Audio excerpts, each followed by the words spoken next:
AI can churn out 100 videos a day. I made just one and earned more than people spamming hundreds. And I didn't do it by working harder. I did it by breaking the very rule they told me to follow. It was one of those Toronto nights when winter didn't just surround the city, it seeped into it. The cold had a weight, a presence, like something pacing outside the window, checking for weaknesses. The wind carried fine needles of snow that tapped against the glass in a slow, steady rhythm. And somewhere down the street, the sound of a lone streetcar rattled into the distance. Inside my apartment, the heater hummed in its half-hearted way. The place smelled faintly of peppermint tea and old books, the scent of a home that had been shut tight against the cold for weeks. I was curled under a fleece blanket that had started to fray at the edges, laptop balanced on my knees. The screen was the only light in the room, that cold bluish glow making the rest of the apartment feel like a dim photograph. I wasn't looking for anything in particular. That was the danger of nights like this. Nothing specific to do meant I could drift down any rabbit hole the algorithm offered me. My affiliate projects were at a standstill. The blog I'd been nurturing for almost a year was stalled on page 4 of Google, invisible to all but the most desperate searchers. My Instagram? A scattering of likes from accounts that looked more automated than I was about to become. TikTok? That was a roaring stadium where I was a voice lost in the parking lot. Still, I was here again, on YouTube, hoping for something. Inspiration maybe. A new tactic. A spark of momentum in the form of a tutorial or case study. And then I saw it. A thumbnail aggressive enough to make me stop mid-scroll, make $500. Day, no face, no voice, 100% AI automated. The background was a solid, almost fluorescent red, the kind that punches you in the optic nerve. Bold, white text, all caps, outlined for emphasis. A cheap clip art laptop with bills flying out of it, because of course. Normally, I laugh at something this tacky, but that night, something in me leaned forward. Maybe it was exhaustion. Maybe it was the low-grade despair of projects that had gone nowhere. Or maybe it was the word automated, the promise that I could stop pulling the cart myself and let something else take over. I clicked. The video began with upbeat, stock music optimism, the kind you could imagine playing in the background of a corporate team-building seminar. Then came the voice. Perfectly smooth, perfectly even, and perfectly artificial. It wasn't unpleasant. In fact, it was almost too pleasant, with none of the tiny imperfections that make a human voice human. You can create 100 videos every single day without ever recording your voice, showing your face, or writing a single word yourself. The sentence landed like a match in dry grass. 100 videos a day, no voice, no face, no writing. My brain leapt straight into the math. If one video made even $5 a month, 100 videos meant $500 a day. That's $15,000 a month. $180,000 a year. More than I'd ever earned in my life. And all without leaving my apartment. The slides kept coming. Screenshots of AI tools, each one apparently designed to take a job off my plate, script generators, stock video libraries, thumbnail designers, auto-upload schedulers that would push content onto YouTube while I slept. The whole system neatly packaged for $97. The little voice in the back of my head tried to get a word in. If this works so well, why is he selling it instead of just doing it himself? I silenced it. That voice had talked me out of things before, sometimes wisely, sometimes not. Tonight, I didn't want wisdom. I wanted a shortcut. Within minutes, I had my credit card out. The charge went through, and the confirmation email arrived. Code, efficient, impersonal, a download link, a password, a set of tutorial videos, all narrated by the same artificial voice from the pitch. Opening the kit felt like sneaking into a magician's workshop after hours. The script generator was the star attraction. Feed it a keyword, and within 60 seconds, it spat out a polished 1,200 word script. The video editor could assemble stock clips, add transitions, and layer in background music. The voiceover tool offered multiple emotional tones, though each one felt like an alien's interpretation of how humans sound. And it was intoxicating. I typed in the keyword, Best Budget Headphones Canada. Less than a minute later, a complete script appeared on my screen. It was clean, well-structured, and completely devoid of personality like a school essay written to please a grading rubric. I pasted it into the video editor, chose an uplifting electronic track from the stock library, and selected the empathetic storyteller voice. 10 minutes later, I had a finished video. It had cost me nothing but a few clicks. I made another, and another. The process was addictive in its efficiency. No staring at a blank page, no fumbling through edits, no self-consciousness about how my voice sounded on the microphone. I was producing content at a rate I never imagined possible. Each render felt like pulling the lever of a slot machine and getting 3 matching symbols, not the jackpot, but enough to keep me hooked. Hours slipped by. I made 5 videos that night, each one neat, professional, and hollow. I didn't notice the hollowness then. I was too busy admiring the speed. By the time I shut the laptop, it was nearly 3 a.m. The apartment was silent except for the radiator's slow breathing. I imagined the empire I'd build. Dozens of uploads a week, hundreds a month, thousands by year's end, and if even a fraction of them made money, the numbers would take care of themselves. Somewhere in the back of my mind, the small voice was still there. If it's this easy, why isn't everyone already rich? I told it to shut up. Tomorrow, I start uploading. Tomorrow, I begin counting my way to freedom. The morning after felt nothing like a regular morning.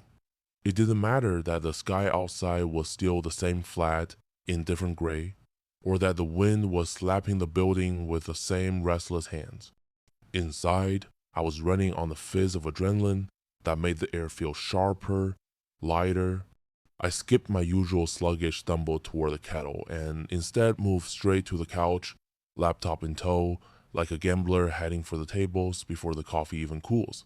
The dashboard was right where I left it. 5 finished videos set in a neat folder labeled Launch Batch 1, each with a bright thumbnail and a keyword-packed title the AI had suggested. Looking at them lined up on the screen gave me the same satisfaction as seeing a row of perfectly wrapped presents under a tree, except these gifts were for me, and the wrapping paper was clickbait. I clicked play on the first one. The cheerful stock music swelled, the empathetic storyteller voice glided in, and the footage rolled, a jogger wearing headphones, close-ups of shiny earbuds on polished desks, the occasional hand reaching into frame to adjust the volume dial.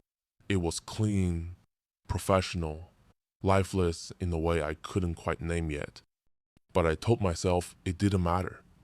Viewers didn't care about warmth, they cared about information. And I had given them exactly that, wrapped in all the SEO-friendly packaging the AI promised would draw clicks. At 9:47 a.m., I hit publish.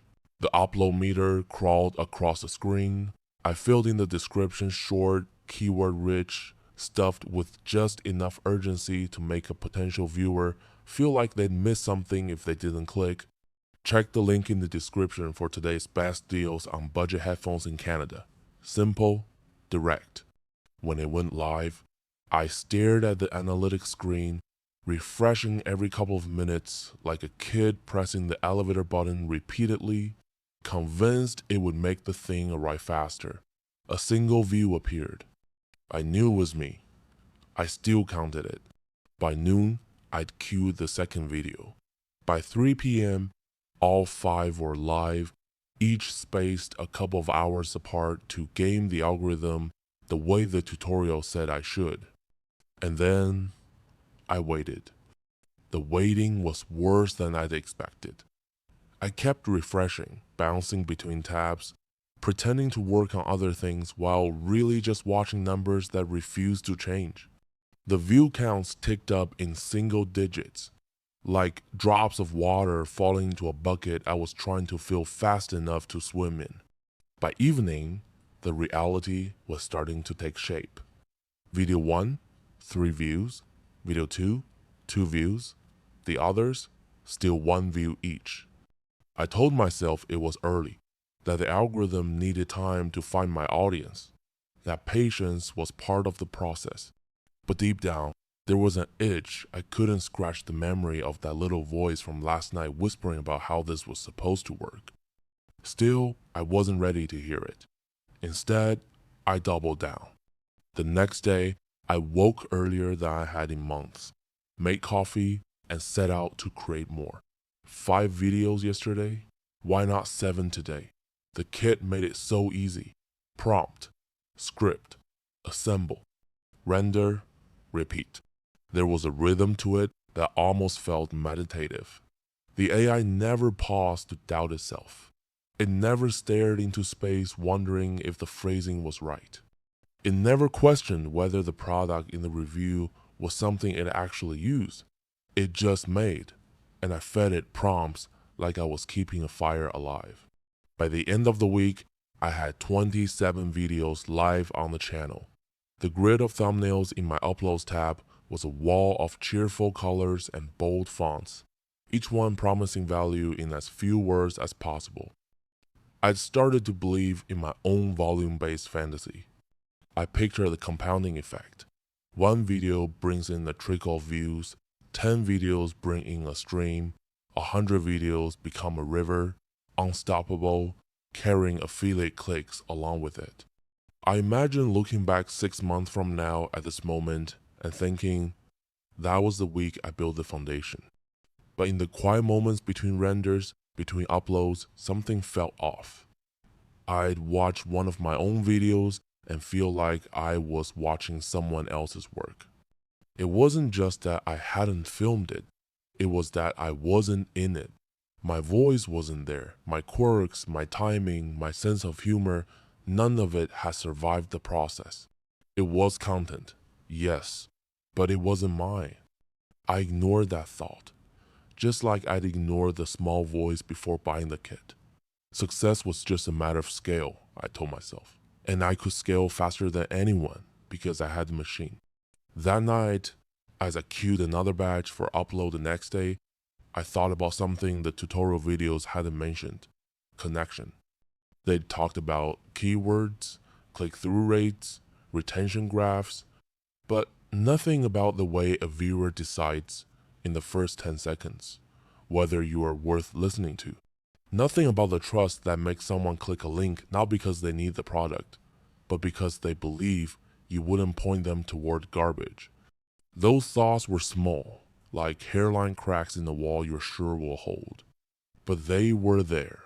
I went to bed telling myself that the wall was solid, that tomorrow the numbers would start to climb. Tomorrow would prove the system worked. Tomorrow would tell me if the shortcut I bought into was real. The first few mornings after launching those 27 videos felt strangely electric. It wasn't the kind of excitement that comes from actual results, not yet, but the anticipation of results. That fragile, intoxicating in-between where you can still believe the good thing is just around the corner. I'd wake earlier than I had in months, not because I'd suddenly become disciplined, but because my brain wanted to see the numbers. My coffee ritual, usually a slow, bleary shuffle, turned brisk, almost purposeful. By the time the kettle finished boiling, my laptop was already awake, the YouTube dashboard queued up in my browser. I'd take that first sip of coffee while watching the analytics panel load, the way some people watch the sunrise. And every morning, the same ritual. Click lifetime view count, watch the tiny blue bars rise like teeth in a crooked smile, then click last 48 hours to see the faint heartbeat of activity. Sometimes there'll be a little spike, a cluster of views that appear between 2 and 4 a.m. And I'd picture some insomniac in Vancouver clicking through my headphone reviews. The view numbers were small enough to fit comfortably in the single digits, but I told myself that was fine. Everything starts small. Seeds take time. The AI kit had even said it in one of its tutorials. Consistency is key. The algorithm rewards consistent uploads, and I was nothing if not consistent now. Still, there was a quiet unease I couldn't shake. It would happen when I played one of my videos back, maybe while waiting for another render to finish. The voice would read out the pros and cons of some budget headset, gliding over the bullet points with machine-perfect timing. The footage would shift from a close-up of padded ear cups to a smiling teenager in a hoodie, then to someone walking briskly down a city street. Everything about it was correct, and yet it felt wrong. I realized that if I closed my eyes, I couldn't tell if this was my channel or someone else's. There was nothing in the pacing, the tone, or the choice of words that said me. No quirks. No little moments of imperfection that made it feel alive. But instead of seeing that as a problem, I framed it as a strength. This is scalable, I tell myself. This isn't about me, it's about the information. The whole point was that I could hand this process to anyone or anything, and they could keep it running without me. That thought both reassured and unsettled me. By the third morning, I'd fallen into a full production routine. Wake up, coffee, check analytics, feed the AI 3 or 4 new prompts, let it churn out scripts, drop them into the video generator, render, upload, repeat. There was a satisfaction to it. In the same way, ticking boxes on the to-do list feels good. But it was also starting to feel mechanical, the edges of each day blurring into the next. Sometimes, when I stepped away from the laptop, I'd catch myself thinking about the people who might be watching, and almost immediately I'd hit a wall. I couldn't picture them, couldn't imagine what they looked like, where they were sitting, what made them click on my video in the first place. That invisible audience, the one every creator is supposed to know in their bones, was just a blank space for me.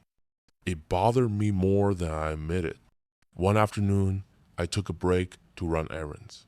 The city was in that gray, slushy phase of winter, when every step feels like a negotiation between balance and speed. I ducked into a cafe to thaw out, ordered a flat white, and found myself watching a couple at the next table. They were sharing a single pair of earbuds, heads close together, watching something on a phone. Every few seconds, one of them would laugh and nudge the other. I don't know why, but it hit me. Whatever they were watching, it wasn't content like mine. Not because mine was bad, but because mine didn't have that thing.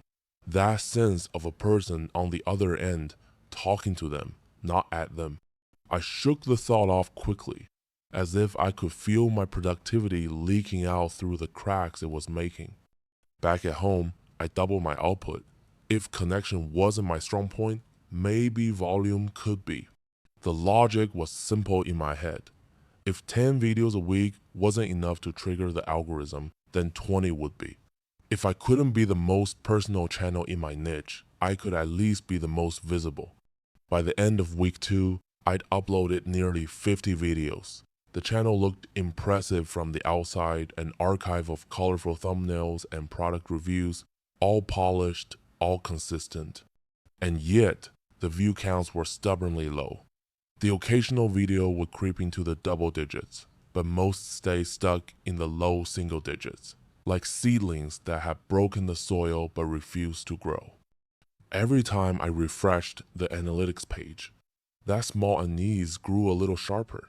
It wasn't panic, not yet. It was more like the slow awareness that the foundation you've been building on might not be as solid as you thought. But I kept going.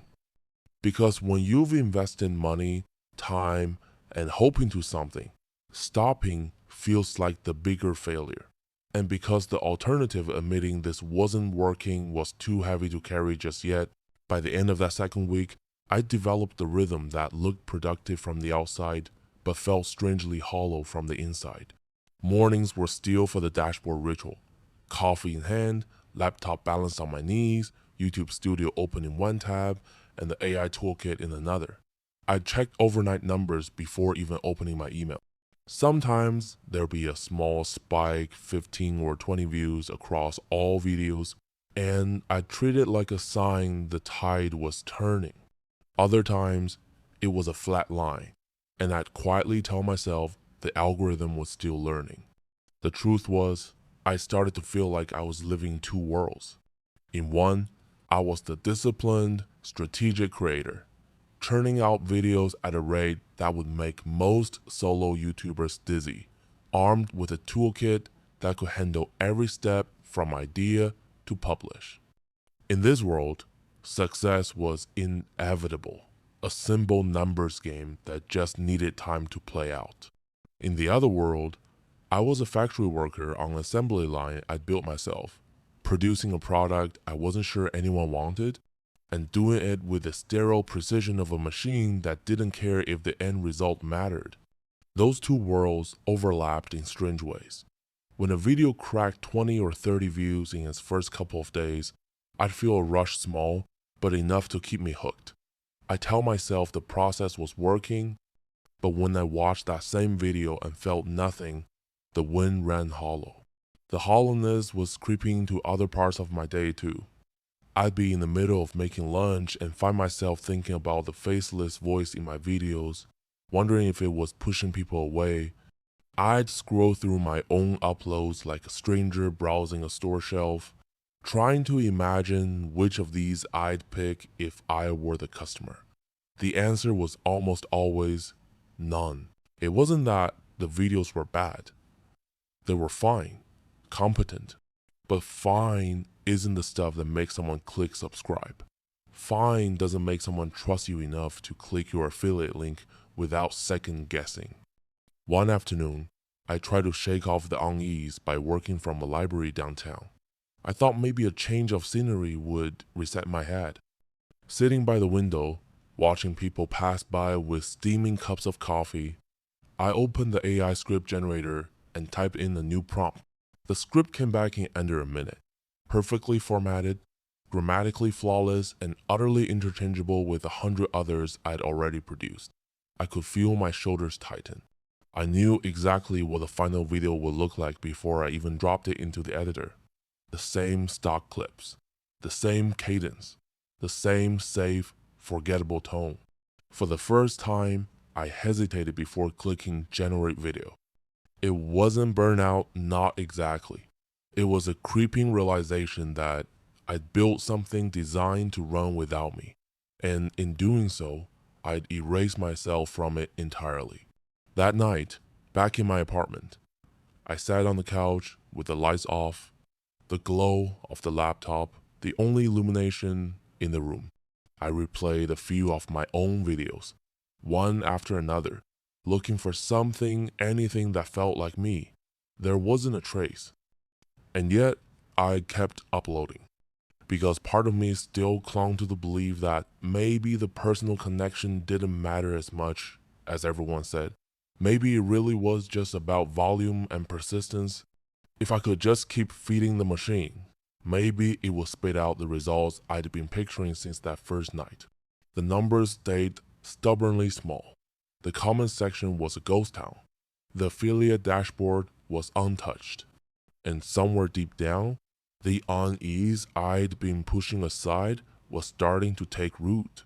I could feel it in the way my stomach tightened before checking analytics, in the way I avoided watching my own uploads all the way through. It wasn't panic yet, but it was the beginning of something I couldn't ignore forever.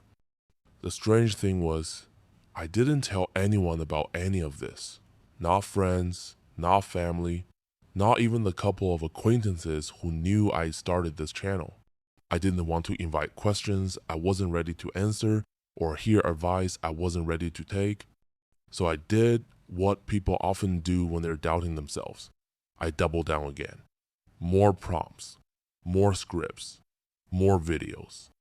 because it was easier to keep moving than to stop and ask if I was going in the right direction. It didn't happen in a dramatic movie-style moment where the music swells and the protagonist gasps in revelation.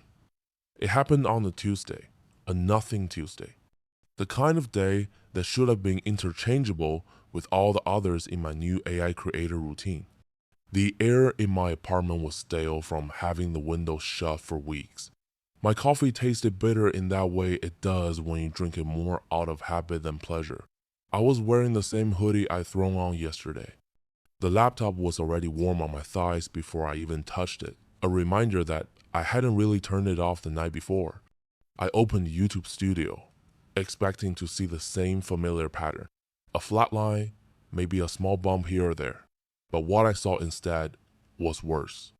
The graph wasn't just flat, it was sinking. Views had dropped compared to the week before. Not by much, single digits can't fall far, but enough to notice, enough to feel it in my chest. I clicked into the detail analytics. Average view duration, less than 20 seconds. 20 seconds. That meant people weren't even making it past the intro before clicking away. I played one of my most recent uploads to see what they were bailing on. The AI voice breezed through the first line of the script. The background footage of generic city streets rolled, and I could feel myself losing interest. It wasn't even bad, might have been more watchable. It was nothing. It was invisible. That was the moment it hit me, not as a loud thought, but as a quiet, cold fact sliding into place. No one connects to AI slop. It's not that they can tell it's AI. Most of them probably can't. It's that they can feel it's empty. People don't watch YouTube for perfectly arranged facts or flawless transitions. They watch because they want to be told a story. They want a moment of recognition, a flicker of surprise, a reason to keep listening that isn't just the list isn't done yet. And AI, at least the way I was using it, couldn't give them that. It couldn't pause in the right place to let an idea land. It couldn't lean into irony. It couldn't throw in an offhand confession that made the listener feel like they were in on something. It couldn't care. I realized I'd been thinking about the wrong thing entirely. From the first night, I'd been obsessed with the quantity of videos I could make. How many a week? How many a month? How quickly could I fill the shelves? But I never stopped to think about whether anyone would actually want what I was stocking those shelves with. It was like running a restaurant, where the kitchen can produce 100 dishes an hour, but none of them taste like anything. People try a bite, shrug, and leave. That Tuesday afternoon, I sat there, staring at my own channel, the wall of thumbnails I'd been so proud of just weeks earlier. And all I could see was a monument to the wrong kind of effort. I thought about the couple in the cafe, sharing those earbuds, laughing at whatever they were watching. It wasn't the editing or the SEO or the stock music that made them lean closer. It was the sense that the person on the other side of the screen was there with them. That was the thing my videos would never have in their current form. And here's the worst part. I know it. From day one, I'd felt that little tug in my gut every time I watched one of my uploads and heard nothing of myself in it. I just didn't want to admit it, because that would mean I'd have to start over. But on that Tuesday, I couldn't unsee it anymore. The realization was both devastating and strangely freeing. Devastating, because it meant the past month of work wasn't the foundation of my success, it was a dead end. Freeing, because once you see the wall in front of you, you can stop wasting energy running into it. I closed the analytics tab. For the first time since buying the AI kit, I didn't open the script generator. I didn't make a new video. I just sat there, letting the truth settle in. AI wasn't the storyteller. I was. And if I wanted any chance at building something that lasted, I'd have to take back that role. The morning after felt nothing like a regular morning. It didn't matter that the sky outside was still the same flat in different gray, or that the wind was slapping the building with the same restless hand inside. I was running on the fizz of adrenaline that made the air feel sharper, lighter. I skipped my usual sluggish stumble toward the kettle and instead moved straight to the couch, laptop in tow, like a gambler heading for the tables before the coffee even cools. The dashboard was right where I left it. 5 finished videos sat in a neat folder labeled Launch Batch 1, each with a bright thumbnail and the keyword-packed title the AI had suggested. Looking at them lined up on the screen gave me the same satisfaction as seeing a row of perfectly wrapped presents under a tree, except these gifts were for me, and the wrapping paper was clickbait. I clicked play on the first one. The cheerful stock music swelled, the empathetic storyteller voice glided in, and the footage rolled. A jogger wearing headphones, close-ups of shiny earbuds on polished desks, the occasional hand reaching into frame to adjust the volume dial. It was clean, professional, lifeless in a way I couldn't quite name yet. But I told myself it didn't matter. Viewers didn't care about warmth, they cared about information. And I had given them exactly that, wrapped in all the SEO-friendly packaging the AI promised. With draw clicks, at 9:47 a.m., I hit publish. The upload meter crawled across the screen. I filled in the description short, keyword rich, stuffed with just enough urgency to make a potential viewer feel like they missed something if they didn't click. Check the link in the description for today's best deals on budget headphones in Canada. Simple, direct. When it went live, I stared at the analytics screen, refreshing every couple of minutes, like a kid pressing the elevator button repeatedly, convinced it would make the thing arrive faster. A single view appeared. I knew it was me. I still counted it. By noon, I'd queued the second video. By 3 p.m., all 5 were live, each spaced a couple of hours apart to game the algorithm, the way the tutorial said I should.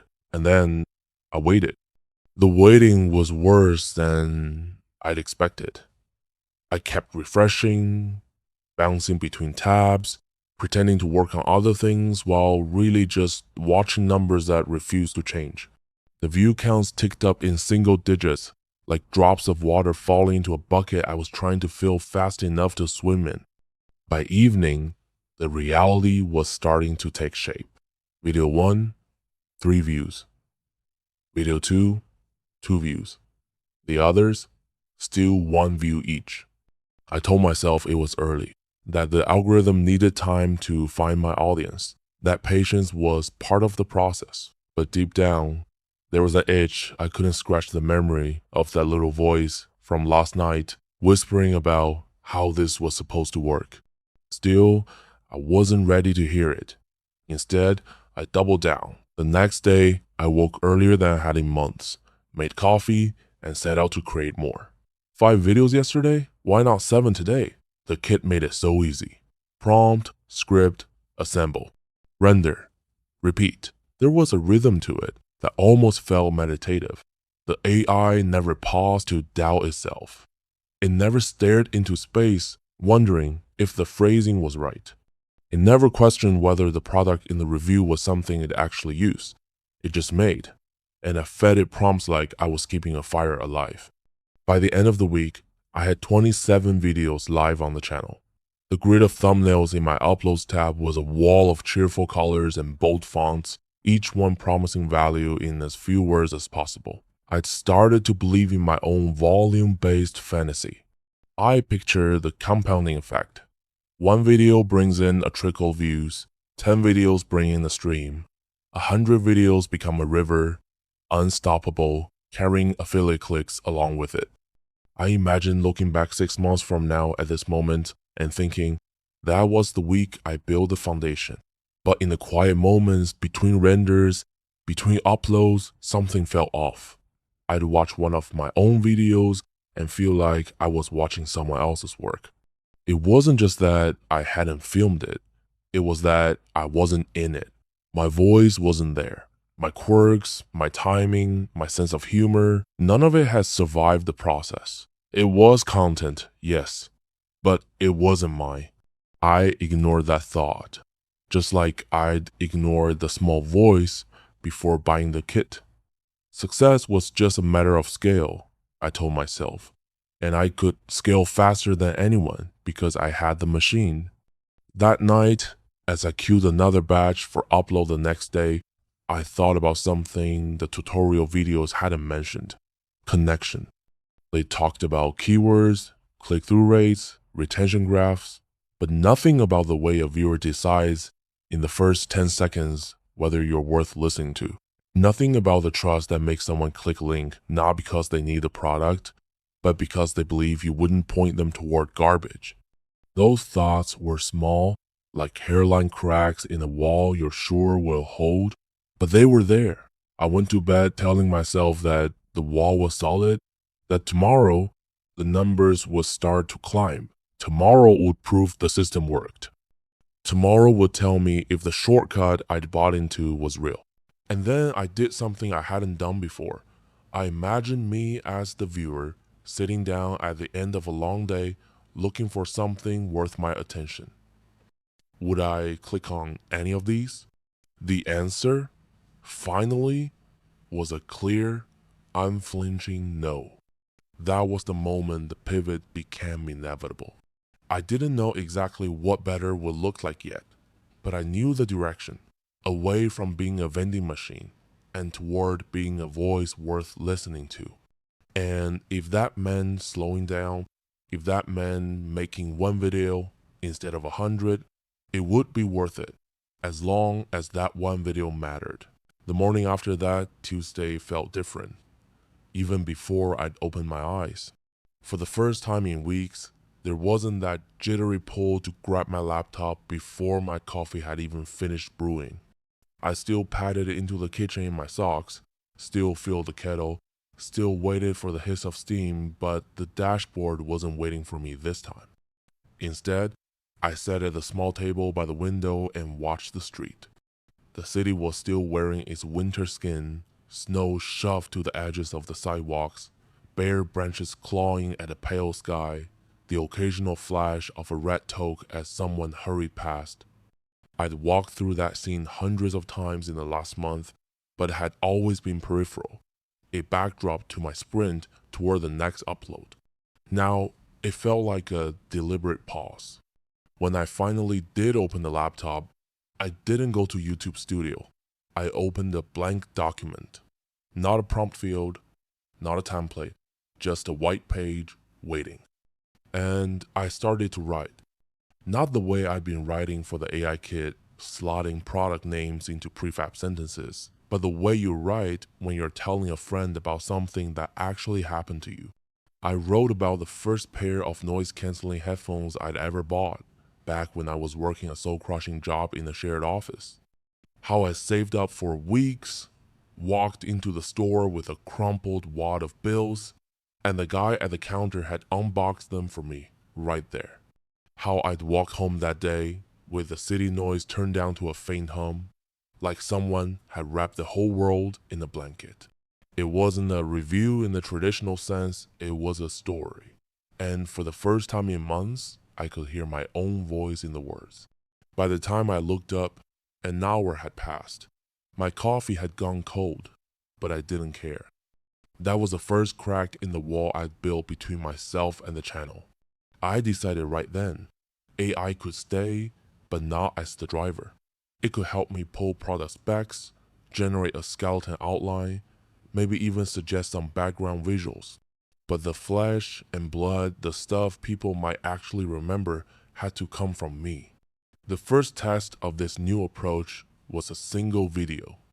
I picked a mid-range pair of headphones, not the cheapest, not the flashiest. Something people might actually buy after hearing about it from someone they trusted. I fed the product name into the AI tool, got back the usual sterile bullet points, and then closed the window before I could fall into the old pattern. I kept a few facts in a separate note, but the rest was mine to build. The script that emerged was messy. It had tangents. It had awkward phrasing. It had a whole paragraph about how I once got caught in a downpour because I didn't want to take my headphones off, and they somehow survived. But it also had pauses. It had rhythm. It sounded like a person talking, not a brochure reading itself aloud. Recording my own voice was the next hurdle. I'd avoided it before, convincing myself it was about efficiency, but really it was about fear. Fear of how I'd sound, fear of not being professional enough. The first few takes were painful. My voice cracked. I stumbled over words. I hated the sound of my own breathing in the playback. But then, somewhere around take 5, I stopped aiming for perfection and started aiming for presence. I leaned into the conversational tone I'd used in the script. I let the little laughs and hesitations stay in. When I layered my voice over the visuals, some stock clips, some quick B-roll I shot at my kitchen table, it felt like a different channel. Not polished in the same way as before, but alive in a way none of the old videos were. It took me 3 days to make that one video. 3 days where, in the old system, I could have made 15. But when I hit publish, I didn't feel the same dread that had been shadowing me for weeks. The first 24 hours were quiet, but different quiet.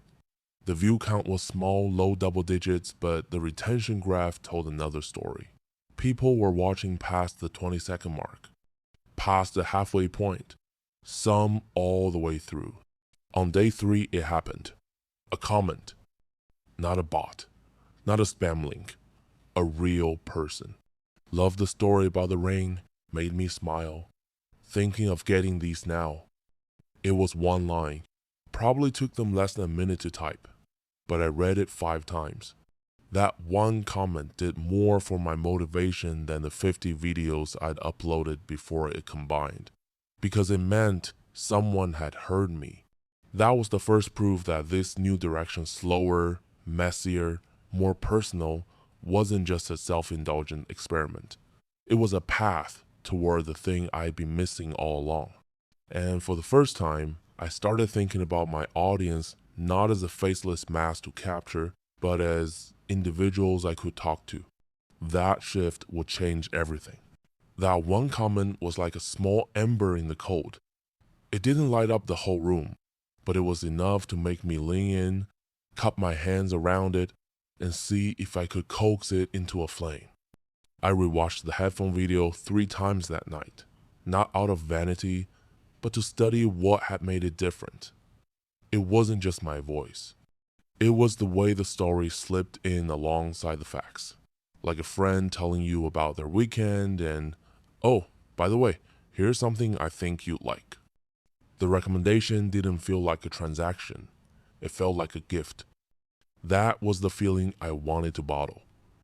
So I picked my next subject carefully, something I'd actually been using for months, something I could talk about without leaning on the AI to fill in every gap. I landed on a compact Bluetooth speaker I'd bought for summer picnics. It was scratched on one side, the battery light flickered sometimes, but it had been to more parks and patios with me than I could count. This time, I built the script backwards. I started with the stories.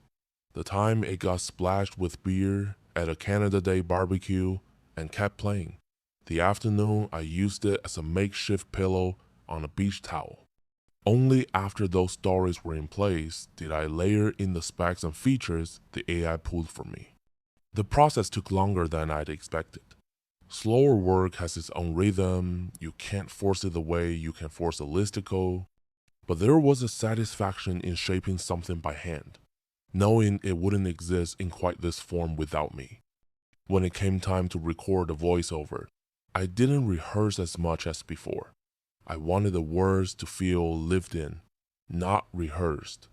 I let my tone rise and fall naturally, leaned into the moments where my smile crept into my voice. And when I stumbled slightly over a sentence about the speaker surviving a fall off a picnic table, I left it in. It made me sound human, which was exactly the point. I published the video on a Thursday evening. I didn't expect much over the weekend.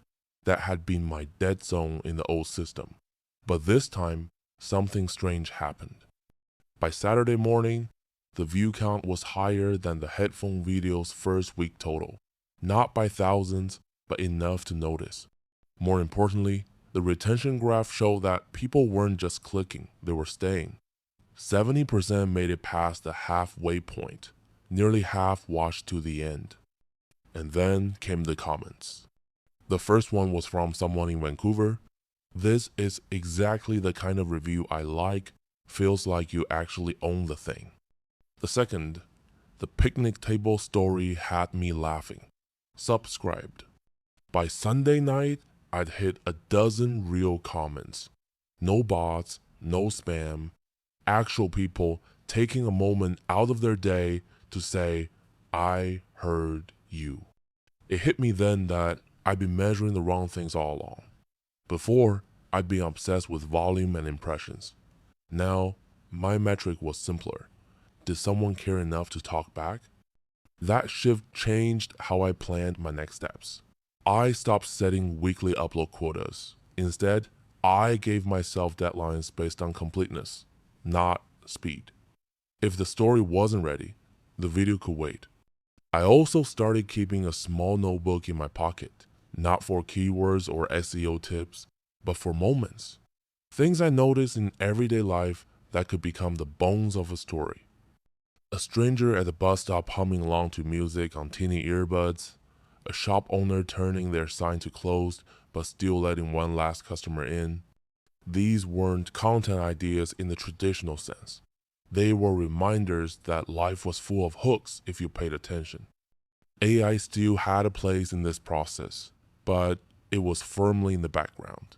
It pulled specs, helped me brainstorm angles, occasionally suggested a metaphor I wouldn't have thought of. But it never touched the parts that mattered most, the beats, the tone, the personal fingerprints. It was around this time that I noticed something subtle but powerful in my affiliate dashboard. A couple of the clicks from the headphone video had turned into sales. Not many, but enough to prove that trust translated into action. And the conversion rate, the percentage of people who clicked and actually bought, was higher than anything I'd seen from the AI slop era. That was the real breakthrough, realizing that when people felt like they knew you, they didn't need a hard sell. The story did the work for you. By the time I started scripting my third new style video, I wasn't thinking about the vending machine anymore. I was thinking about conversations, about the person on the other side of the screen who might be hearing my voice while they made dinner or cleaned their apartment, or sat on the bus watching snow slide down the window.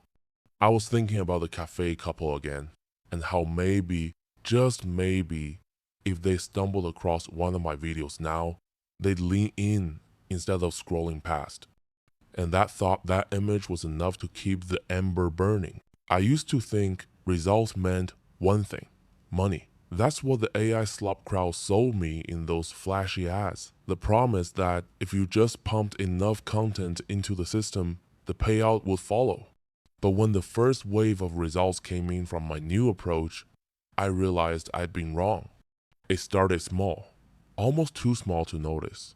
One morning, about 3 weeks after the Bluetooth speaker video went up, I opened my YouTube Studio dashboard with my coffee.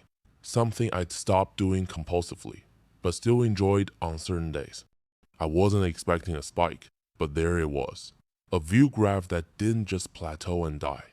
It had a tail, a slow, steady climb instead of a cliff dive. That was the first difference. Back in the AI slop days, my videos were disposable. They had a 48-hour lifespan, if that, before disappearing into the void. Now, people were finding them days, even weeks later. The algorithms weren't shoving them at everyone all at once. They were quietly sliding them into the right recommendation slots where they actually fit. The second difference showed up in the comments. Not just nice video or thanks, but threads, real conversations between viewers. Someone would mention their own picnic speaker getting soaked in the rain, and another person would reply with their story. My channel had never been a place where strangers talked to each other before. That alone felt like a milestone. Then came the retention data. Remember those soul-crushing 20-second averages from before? Now I was seeing 3, sometimes 4 minutes on a 5-minute video. Nearly 50% completion rates. I didn't need a marketing degree to know what that meant.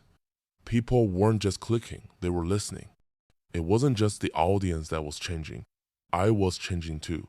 I found myself looking forward to recording days instead of dreading them. I started tweaking my scripts to play with timing a pause here, a lean in there, the way you do when you're telling a story to a friend and you want to make them hang on your next word. And then there were the affiliate numbers. I'll be honest, they weren't jaw-dropping. We're not talking life-changing money yet, but they were honest numbers. Clean traffic, no random spikes from bots or click farms. Just a small, steady stream of clicks that turned into actual purchases. From the headphone video, 3 sales. From the Bluetooth speaker, 5, 8 commissions in a month. In my old system, I might have had more clicks, but the conversion rate was abysmal. Now, the conversion rate was over triple what it had been. That told me something important, something I think a lot of affiliate marketers miss. It's not about how many people you can get in the door. It's about how many stick around long enough to actually care about what you're offering. The real kicker came one night when I was checking my stats before bed and saw a notification. Viewer returned to your channel. I clicked into it.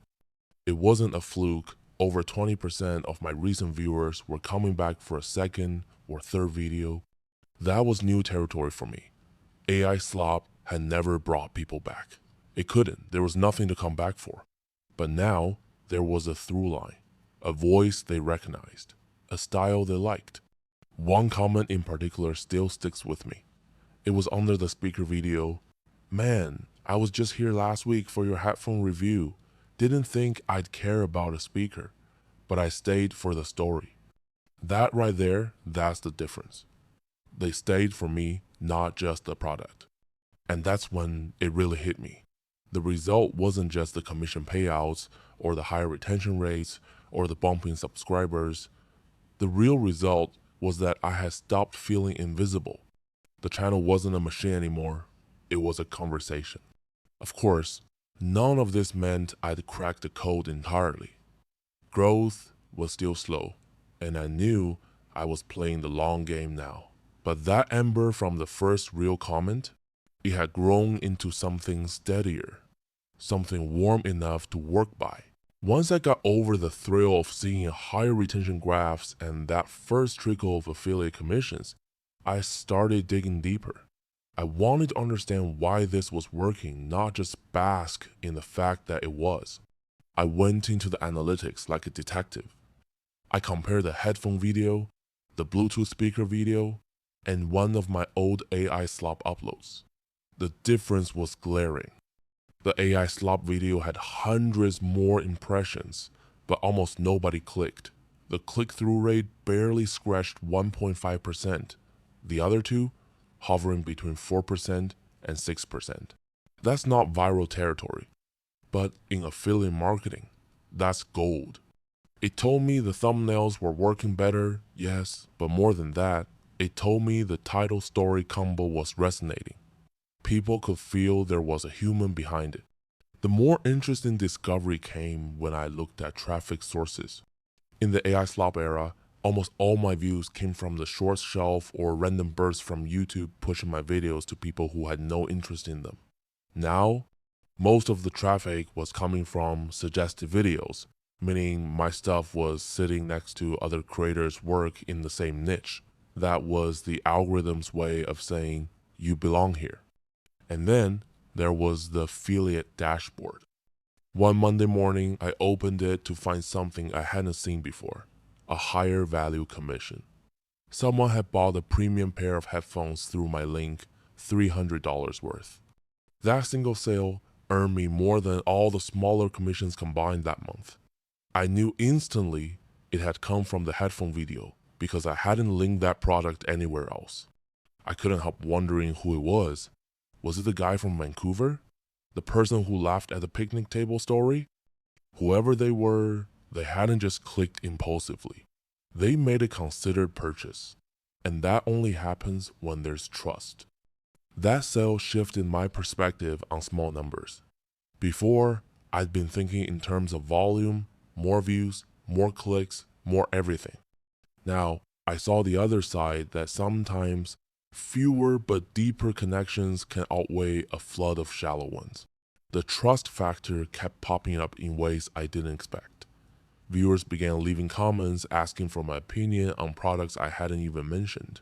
Someone asked what mic I used for my voiceovers. Another wanted to know if I thought a certain brand of earbuds was worth it compared to the Bluetooth speaker. They weren't just watching, they were starting to see me as a source. That was a dangerous temptation. The old me would have chased every single one of those questions with a quick AI script and a fast upload.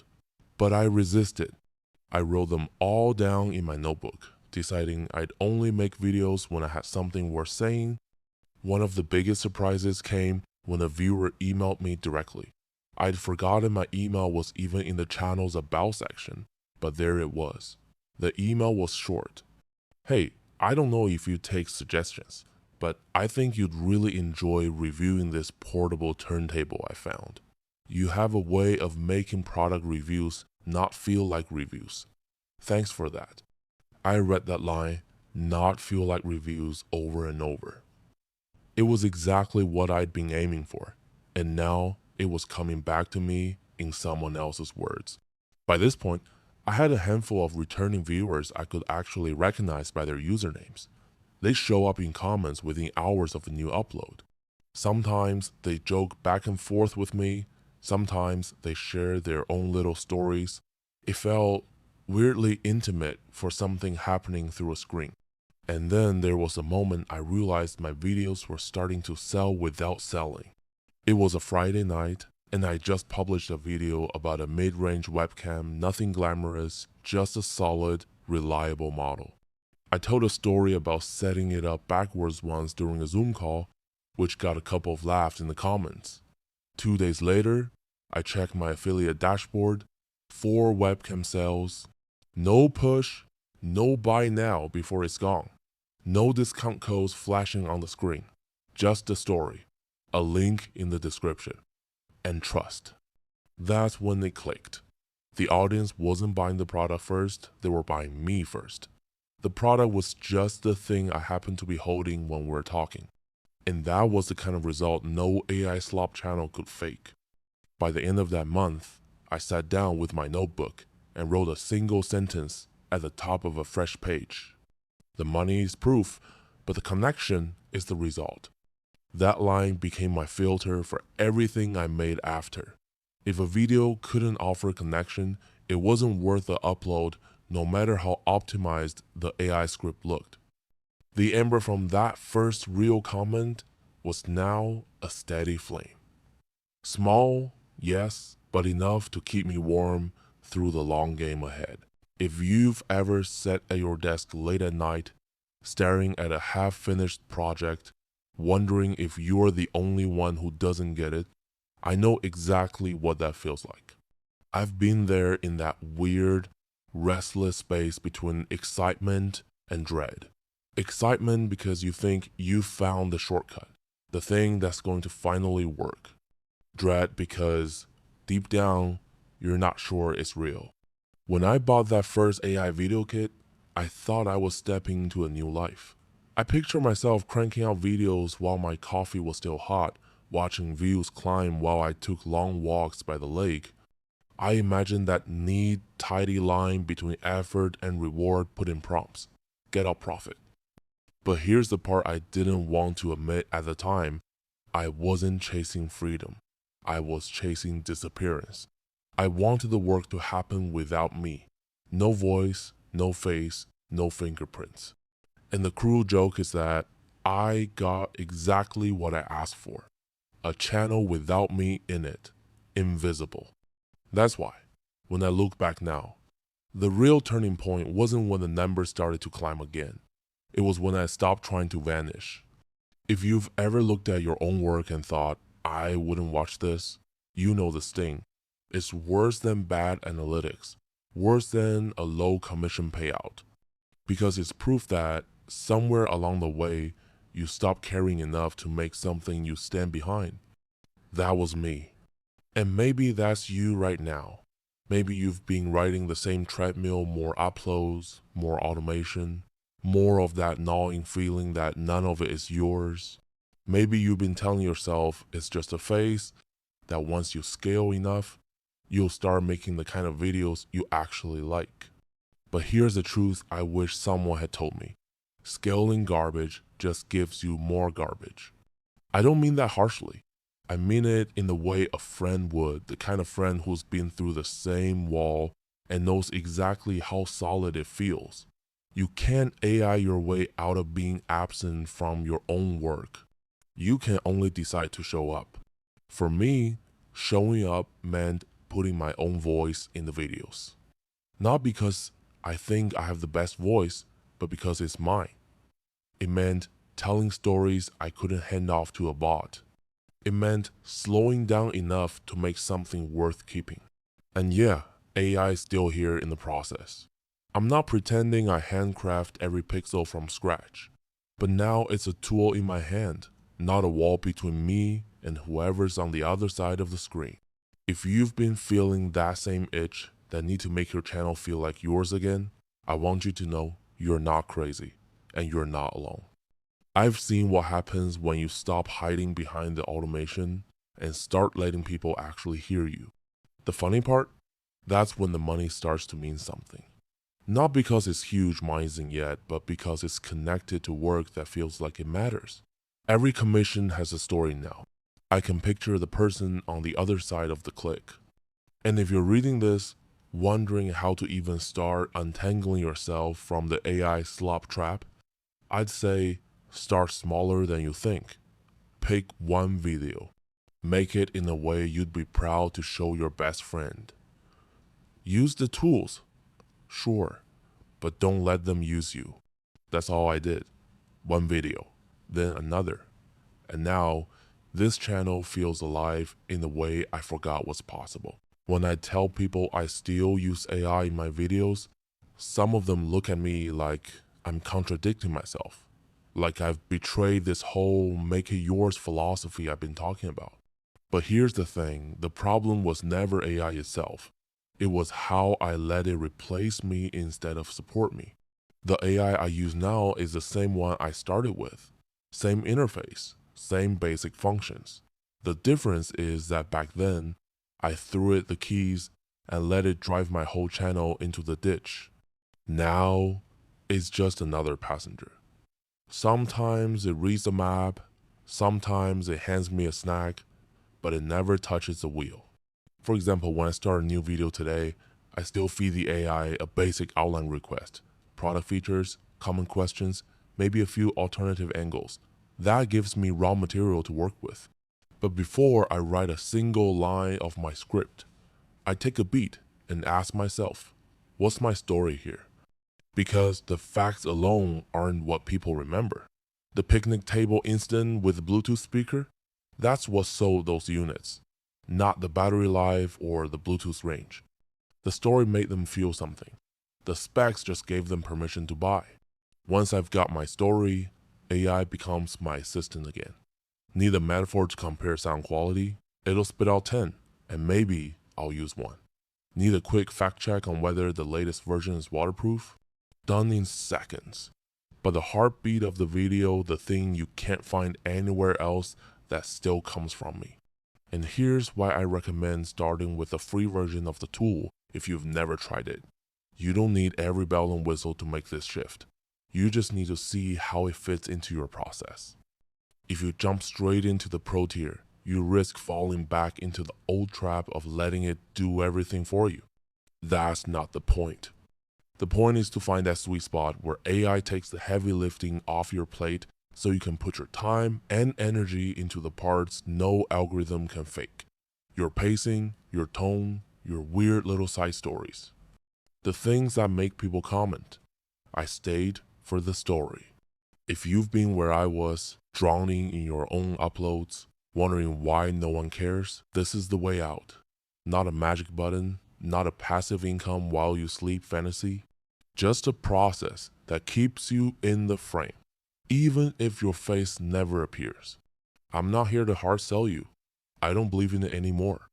But I will tell you this. The link in my description is the exact same tool I'm using right now on the exact same laptop I used for all those first messy, slow videos that turned my channel around. If you're curious, start there. See what happens when you take control of the voice again. And if you do try it, please, for the love of whatever niche you're in, don't disappear behind it. Let people hear you. The AI will never remember your first rainy day headphone walk, or your picnic table disaster, or that time you set your webcam up backwards on Zoom. But you will, and they'll remember you for it. That's the part I didn't understand when I started, and it's the part I hope you don't have to learn the hard way. So if you've ever been like me, chasing the shortcut, losing your own voice in the noise, here's your invitation to try again. Slower this time, messier, maybe, but yours.